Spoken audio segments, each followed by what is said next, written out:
আসসালামু আলাইকুম। ইনশাআল্লাহ আশা করি সবাই ভালো আছেন। আলহামদুলিল্লাহ আমিও ভালো আছি। যেখান থেকে আমার ভিডিওটি দেখছেন সবাইকে অসংখ্য ধন্যবাদ ও সর্বতি ভালোবাসা রইল। আজকে আপনাদের জন্য একটা সুখবর। আপনারা অনেকেই অনেকদিন ধরে আমার ভ্যানিস সিটির কথা বলতেছিলেন যে ভাই ভ্যানিস সিটির কী খবর।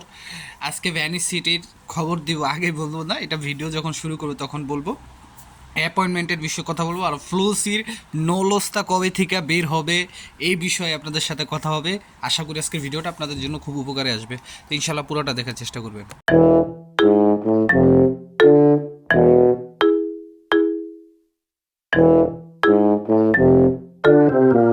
তো সব কিছুর জন্য আলহামদুলিল্লাহ। প্রথমে আমি একটু অ্যাপয়েন্টমেন্টের বিষয়টা কথা বলি। দেখেন, অ্যাপয়েন্টমেন্ট কিন্তু এখন সবাই পাচ্ছে, যারা ইমেল করছে, সঠিক ইমেল করছে তারা পাচ্ছে। আমি পিছনে যদি আমি একটু আপনাদেরকে বলি, আমি এমন অনেক ইমেল দেখছি যে ভিএফএস গ্লোবাল থেকে ডুক্স ফাইলের মাধ্যমে পাঠাতে বলছে, কিন্তু তারা সেভাবে পাঠাতে পারে নাই, বা ভিএফএস গ্লোবাল থেকে যেমন পাঠাতে বলছে সেমন পাঠাতে পারে না। তো সেই ক্ষেত্রে হবে কি, ভিএফএস গ্লোবাল তাদের অ্যাপয়েন্টমেন্ট দিতেও পারে, নাও দিতে পারে, এই এই বিষয়টা হবে। এবং অনেকেই আপনারা সেন্ড করছেন কিন্তু সেন্ড হয় নাই, স্পামে গিয়ে এবং ট্রাসে গিয়ে জমা গেছে। মানে আপনারা কিন্তু ভাবতেছেন যে এই মেলটা হয়তো বা তাদের কাছে গেছে না। আপনাদের অটো রিপ্লাই আসুক বা না আসুক, আপনারা মেলটা সেন্ড করার পরে যে সময় করছেন, সেন্ড করার পরে আপনারা আপনাদের সেন্ট অপশনে গিয়ে থ্রি ডটে গিয়ে আপনাদের সেন্ট অপশনে গিয়ে দেখবেন যে এই মেসেজটা কি আপনাদের সেন্ট অপশনে আছে কি না। যদি থাকে তাহলে বুঝতে হবে যে না, তাদের কাছে গেছে। এটা গেল আপনাদের ভুলের বিষয়গুলো বা আপনাদের সতর্কের বিষয়গুলো। এখন ভিএফএস গ্লোবালের কর্তব্য কী বা দায়িত্ব কী? ভিএফএস গ্লোবাল সেই ব্যক্তিদেরকেই অ্যাপয়েন্টমেন্ট দিবে যে ব্যক্তিদের নোলস্তা আদৌ প্রোটোকল নাম্বারটা অরিজিনাল আছে, বা ইতালির থেকে এই নোলস্তাটা অরিজিনালভাবে বের হয়েছে, তাদেরকেই নোলস্তা অ্যাপয়েন্টমেন্টগুলি দিবে। এখন এমনও হইতে পারে ভিএফএস গ্লোবাল মনে করেন আপনার যে প্রোটোকল নাম্বারটা দিছে সেই প্রোটোকলের নাম্বারের মেসেজগুলারই শুধু কমিউনিকেশন করবে তারা, যেগুলো মনে করেন ফ্যাক, সেগুলোর কমিউনিকেশন নাও করতে পারে। কারণ ইতিমধ্যে কিন্তু অনেকেই করছে, কারো ফ্যাক বা এরকম কিছু এরকম দেখা যাইতেছে না। এখন আগে দেখা গেছে, বাট এখন দেখা যাইতেছে না। এই জন্য এই বিষয়টা আমি আপনাদের মাঝে ক্লিয়ার করলাম। দ্বিতীয় যে বিষয়টা কথা বলবো সেটা হচ্ছে, আপনারা স্ক্রিনে দেখতে পারতেছেন ভ্যানিসে 2024-এর অক্টোবর মাসে, মেবি আমি যদি ভুল না করে থাকি, 2024 অক্টোবর মাসে স্ক্যানিং কপি জমা দিছিল ভ্যানিস সিটির। তাদের মেইল আসছে, তাদের অনলাইনে শো করতেছে যে ভিসা ইস রেডি, পাসপোর্ট সাবমিট করতে বলতেছে। এই একটা দেখলেন ভ্যানিসের, এবং তারই সাথে সাথে আরেকটা আছে, আপনারা দেখছেন স্ক্রিনে, যে একই মালিকের 3 জন, ঠিক আছে। তো আলহামদুলিল্লাহ, এখন পরিশেষে একটা বিষয় আমি একটু এখানে বলতে চাই যে আমার মনে হয় যে ইতালি এম্বাসি হয়তো বা কোনো ধরনের একটা সিস্টেমের ভিতর দিয়ে তারা চলতেছে, বা একটা সিস্টেমের ভিতর দিয়ে তারা সব এই কাজগুলি সম্পাদন করতেছে। কেননা আপনি দেখেন, যদি আপনি একটু ফলো করেন যে প্রথমে দেখলাম রাগুসা সিটির, সিসিলিয়া সিটির, কাসেরতা সিটির, এই সিটিগুলো কিন্তু দিল।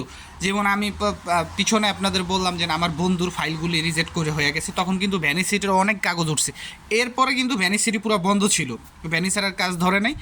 এখন কিন্তু আবার এই যে ভ্যানিসের আপডেটগুলি পেলাম। তো হয়তো বা তার একটা কোনো সিস্টেমের ভিতর দিয়ে চলতেছে, হয়তো আমরা খুব শীঘ্রই এটা আরও পরিষ্কার হতে পারবো। সর্বশেষ যে বিষয়টা সেটা হচ্ছে ফ্লোসি 2025-এ আমরা যারা আবেদন করছি তাদের নোলস্তা কবে থেকে উঠবে এবং এটা কিভাবে উঠবে, আমরা কি নোলস্তা পাবো কি না, বা আমাদের এটা এখানে কি ভাগ্যের কোনো ব্যাপার আছে কি না, এই বিষয়টা আমি প্রথমে ভাগ্যের ব্যাপার বিষয়টা বলি। হ্যাঁ, এটা সম্পূর্ণ একটা লটারির মতো, তবে এটা আগে ছিল, এই বছর কিন্তু এটা একটু ব্যতিক্রম হয়েছে। কেননা আগে কিন্তু যেই কোনো ফর্ম ফিল আপের এগুলো ছিল না, যে একবারে ফর্ম ফিল আপ করে ক্লিক ডে একদিনেই, ঠিক আছে, এরকম ছিল। কিন্তু এই ক্ষেত্রে কিন্তু এখন আপনাদের ফর্ম ফিল আপের জন্য একটা দীর্ঘ সময় দিছে, 1 মাস। তারপরে আপনাদের মাঝে একটা 1 মাসের ব্যবধান রাখছে, আপনার 1 মাসের একটা গ্যাপ রাখছে আপনারা ক্লিক ডে করার জন্য, এবং সেখানে উল্লেখিত করে দিছে এবার কোনো টাইম ডেটের কোনো টাইম এবং সিরিয়ালের কোনো ধরনের এখানে হস্তক্ষেপ করা হবে না। একটা বিষয় গেল ভাগ্যের বিষয়টা। দ্বিতীয়ত, যে নোলসটা কবে থেকে উঠবে, দেখেন, যেহেতু এই বছর যারা রিসিপ্ট পেয়েছেন, মানে সঠিকভাবে যাদের জমা হয়েছে, ধরেন আপনি 5টার জন্য আবেদন করছেন, ক্লিক করছেন 5টার জন্য, কিন্তু আপনার 3টা জমা হয়েছে আর 2টা হয় না, তার মানে ওই 3টা আপনি ধরে নিতে পারেন যে 90 থেকে 95% নোলস্তা ওঠার সম্ভাবনা আছে। তো এখন এই নোলস্তাটা কবে উঠবে এটা আমরা কেউই শিওর জানি না। তবে আমি আপনাদেরকে ধারণা দিতে পারি, বা আমি আপনাদেরকে বলতে পারি, যেহেতু আপনারা 1 মাস সময় পেয়েছেন আপনারা ফর্ম পূরণ করার পরে, প্রি কমপ্লিট করার পরে, যেমন ডিসেম্বরে করছেন, জানুয়ারি একটা মাস পুরো তারা আপনারা সময় পেয়েছেন। ওই একটা মাসের ভিতরে আমার মনে হয় তারা আপনার এই যে কোম্পানিগুলো আছে এবং মালিকগুলো আছে সব কিছুর ইনকোয়ারি এবং জাস্টিফাই করে ফেলছে, যার কারণে আপনারা ক্লিক ডের সময় 5টা জমা দিলে আপনাদের 3টা জমা হয়েছে আর 2টা হয়নি। না হলে তো এরকমটা হইতো না। তাহলে তারা কী করতো, যে জমা নিত পরে এটা যাচাই বাছাই করতো। তা আমি আশা করি হয়তোবা এই মার্চ মাসের 15 তারিখের দিক থেকে নোলস্তা বের হতে পারে, মার্চ মাসের শেষ দিকের 20-22 এরকম তারিখে বের হতে পারে, অথবা এপ্রিলের 2 তারিখ, এপ্রিলের 1 তারিখের পর থেকে এটা বের হবে, আপনারা ধরে নিতে পারেন। তো এই ছিল আজকের মতো আপডেট। যদি ভালো লাগে অবশ্যই শেয়ার করবেন। সবার জন্য দোয়া রইল। আসসালামু আলাইকুম, আল্লাহ হাফেজ।